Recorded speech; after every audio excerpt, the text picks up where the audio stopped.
Hello नमस्कार everyone, मैं आपकी होस्ट आलिया एक बार फिर से आप सबका स्वागत करती हूँ हमारे आपके official YouTube channel Yamuna expressway गुरुदेव रियल एस्टेट में।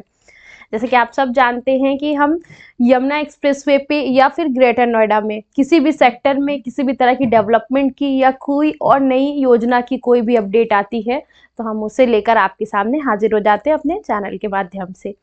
इसी तरह से आज भी एक नई अपडेट आ रही है यमुना एक्सप्रेसवे और ईस्टर्न पेरिफेरल एक्सप्रेसवे के इंटरचेंज जो बनने वाला है उससे रिलेटेड, और साथ ही साथ कुछ पॉइंट्स जेवर के भी एयरपोर्ट के भी अपडेट के हैं कि वहाँ पे कुछ लोग गए और कौन पर्सन थे जहाँ पे जाके सर्वे किया गया। बेसिकली इस तरह से अपडेट है, तो हम इस न्यूज़ के माध्यम से ये पूरी अपडेट आप तक पहुँचाने के लिए हाजिर हुए हैं। तो अच्छी और बड़ी न्यूज़ है क्योंकि बहुत सारे लोग इससे जुड़े हुए हैं जो लोग ईस्टर्न पेरिफेरल एक्सप्रेसवे और यमुना एक्सप्रेसवे को कंटिन्यू यूज़ करते हैं अपने ट्रैवल के लिए, कहीं भी आने जाने के लिए। उनके लिए बड़ी आसानी की न्यूज़ है कि वो ईजिली इन दोनों एक्सप्रेसवे को इंटरचेंज के थ्रू कनेक्ट कर सकते हैं। तो ये न्यूज़ आप पूरी एंड तक देखिए, बहुत अच्छी अपडेट आपको यहाँ से मिल जाएगी। ईस्टर्न पेरिफेरल एक्सप्रेसवे और यमुना एक्सप्रेसवे इंटरचेंज के निर्माण कार्यों को देखने पहुंचे डीएम मनीष कुमार। जेवर एयरपोर्ट पहुंचे गौतम बुद्ध नगर के डीएम।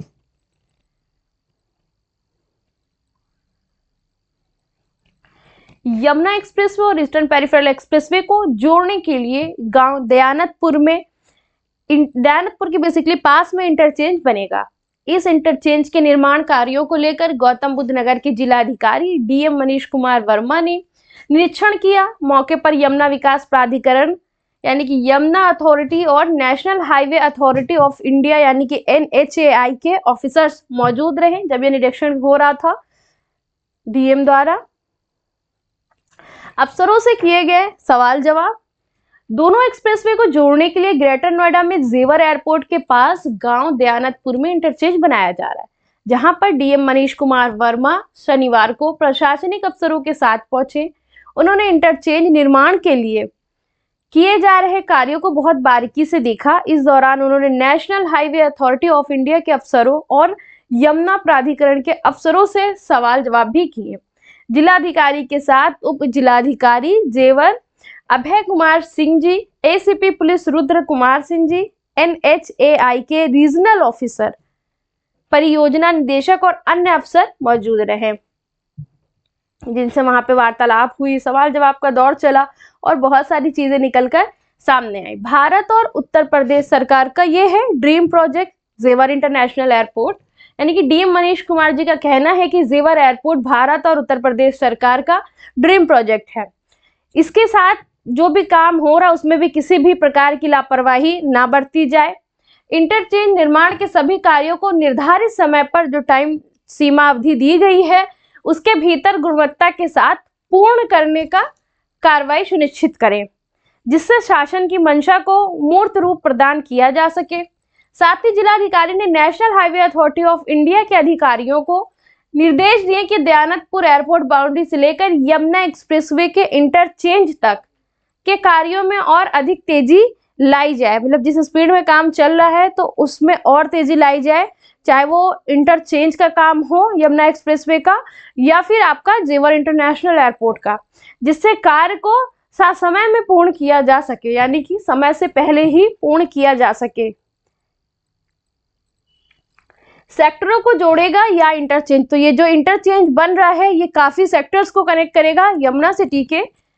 आपको बता दें कि यमुना एक्सप्रेसवे और ईस्टर्न पेरिफेरल एक्सप्रेसवे को जोड़ने के लिए इंटरचेंज बनेगा। इसको यमुना सिटी के सेक्टरों से भी जोड़ा जाएगा। इसके लिए 60 मीटर और 30 मीटर चौड़ी सर्विस रोड पर उतार चढ़ाव के लिए रास्ते बनाए जाएंगे। इस कार्य में करीब 59 करोड़ रुपए खर्च होंगे। इसके अलावा दोनों एक्सप्रेसवे को जोड़ने में करीब 122 करोड़ रुपए खर्च होंगे।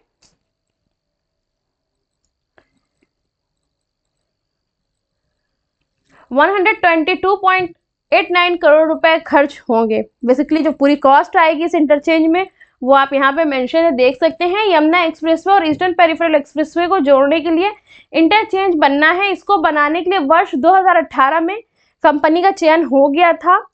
किसानों की मांगों के चलते काम नहीं शुरू हो पाया, अब काम शुरू होने की उम्मीद है। इंटरचेंज बनाने के लिए वर्ष 2018 में 75 करोड़ रुपए में ठेका दिया गया था। 5 साल में निर्माण लागत बढ़ गई है, इसका दोबारा आकलन कराया गया।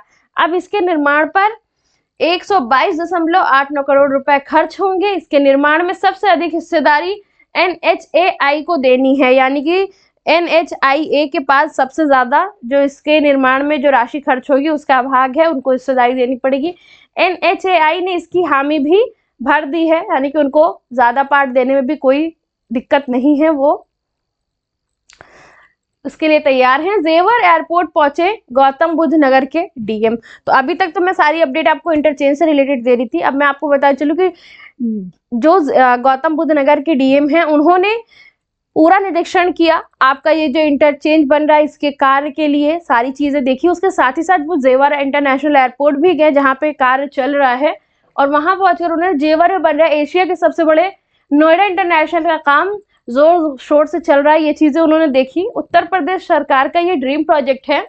तो DM मनीष वर्मा ने कहा कि जेवर एयरपोर्ट भारत और उत्तर प्रदेश सरकार का ड्रीम प्रोजेक्ट है। इंटरचेंज निर्माण के सभी कार्यों को निर्धारित समय के अंदर पूरा कर लिया जाए। जिलाधिकारी के निरीक्षण के दौरान उप जिलाधिकारी जेवर Abhay Kumar Singh ji, ACP police Rudra Kumar Singh ji, NHI के रीजनल ऑफिसर समेत काफी लोग अथॉरिटी के भी वहां पे उपस्थित रहे, और वहां पे लोगों ने उनके साथ ही निरीक्षण भी किया।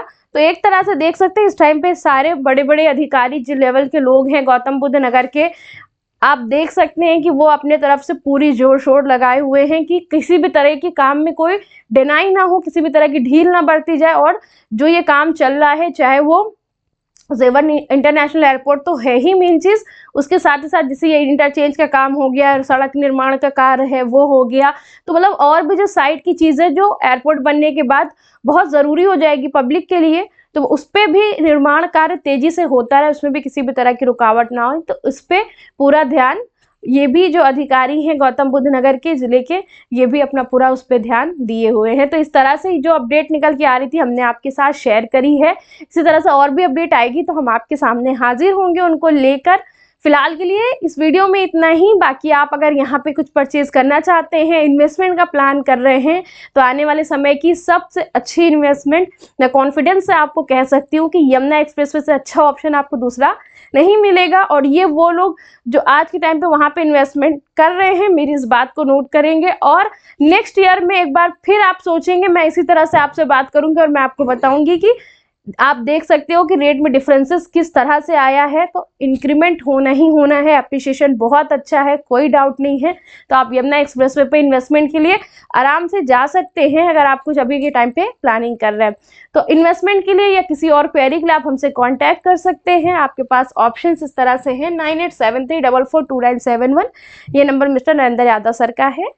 9667519002, ये number mister Kapil Yadav sir का है। 9958548641, ये मेरा नंबर है। आप हमसे इन तीनों नंबर पर कांटेक्ट कर सकते हैं किसी भी प्रकार की क्वेरी और क्वेश्चन के लिए। साथ ही हमारा ऑफिशियल यूट्यूब चैनल AC14 पे अंसल गोल्ड फिल्म, हमारा ऑफिशियल एड्रेस AC14 पे Ansal gold film 1 adjoining Yamuna expressway authority greater Noida. तो आप हमारे ऑफिस जरूर से आइए, आपका मोस्ट वेलकम है किसी भी प्रकार की क्वेरी के लिए। और हमारे यूट्यूब चैनल यमुना एक्सप्रेस पे गुरुदेव रियल एस्टेट को अगर आपने सब्सक्राइब नहीं किया है तो सब्सक्राइब कर लें, बेल आइकन प्रेस कर लें, क्योंकि हम इस तरह की इन्फॉर्मेटिव वीडियो लेकर हाजिर होते रहते हैं, तो उसकी नोटिफिकेशन आप तक पहले चली जाए। फिलहाल के लिए इस वीडियो में इतना ही, मिलेंगे नई वीडियो में नए टॉपिक के साथ। Thank you so much.